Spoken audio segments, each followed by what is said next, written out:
Hey, my fellow spraders.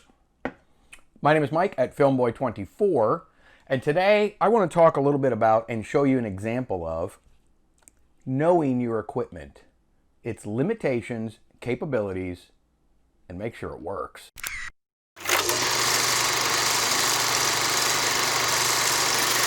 What do I mean when I say know your equipment?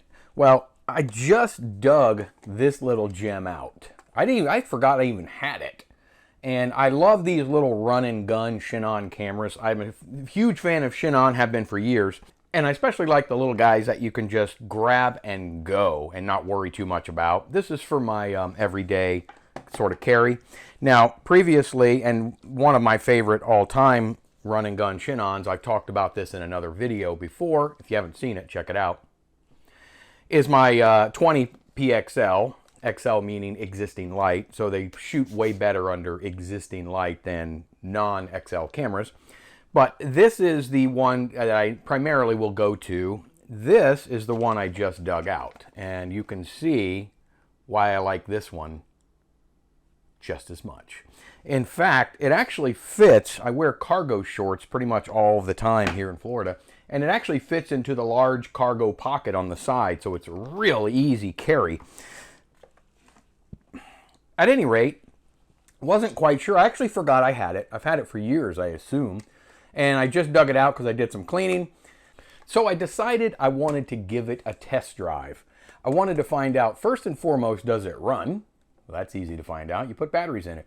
Second, does it expose film properly? A lot of these old cameras, especially these real basic ones, I've found have some issues with exposure, and I honestly don't really know why. This particular model does not have a separate batteries for the exposure.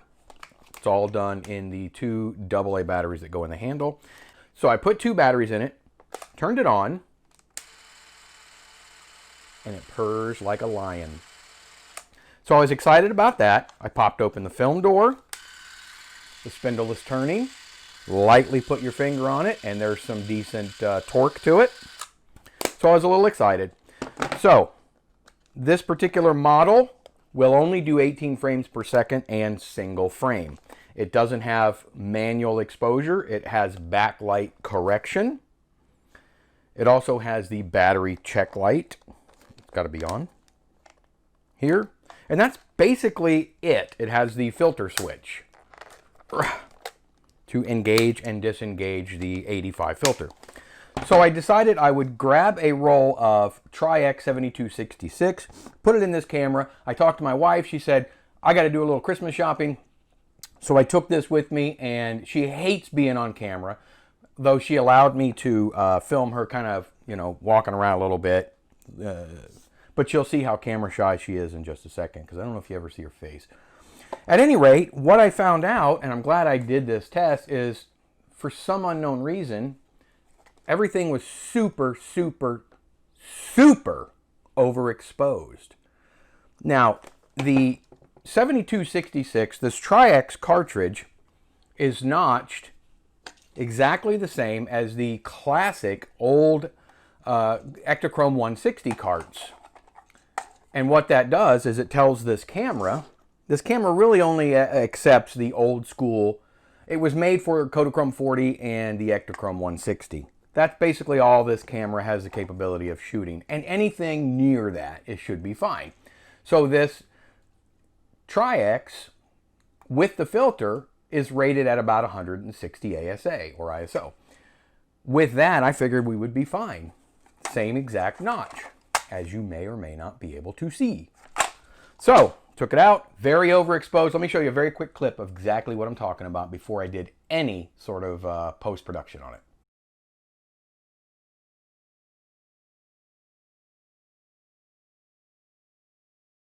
See what I mean? And I don't know why. Now, the camera doesn't have any foam seals at all. Doesn't look like it ever did from the factory, so I wasn't too concerned about light getting in. Though maybe that's the issue. I really don't know. I processed the film exactly the same way I've always processed my Tri-X, and it always comes out fine. So the only thing I didn't do was I did not engage the 85 filter. Now, I probably should have engaged that filter, in other words, threw the filter in place, even though it really shouldn't have made that much of a difference, especially what you just saw and how bright everything came out. You'll lose about a half a stop when you engage the filter, so I don't feel like it would have helped all that much. At any rate, I'm going to show you what I ended up with after I did a little bit of post-processing. It was difficult. It was very difficult to get a halfway decent usable image because it was so incredibly overexposed. So if you have any ideas of what might have happened, this is within a batch of film. I think I got this on eBay, but I got a lot of it at one time, and I've shot it before and it's turned out fine. So I really feel like it's the camera and there's an issue with the camera. So here's the film.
Well, there you have it. Very overexposed.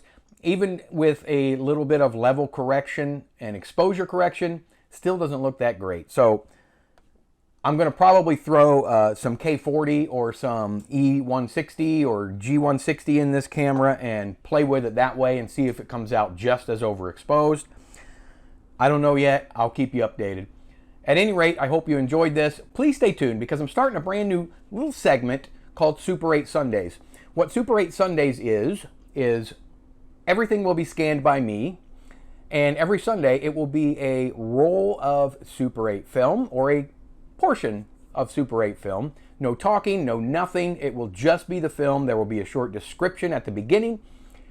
It will be either of these three: a roll that I have shot, processed, and scanned, or a roll that I have previously obtained that was already shot by someone else that I'm not aware of who, that I process and I scan, or it will be an estate find or a garage sale find or an eBay buy or something like that of some interesting content, Super 8 film that was shot and processed and scanned by me. So It'll be a nice, quick little segment every Sunday. Stay tuned. Make sure you subscribe. Become part of that FilmBoy24 fam.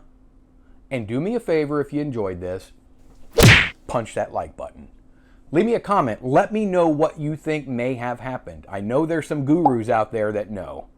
Don't keep it a secret. Let me know so it doesn't happen again. And until next time, I'll see you on the next go around.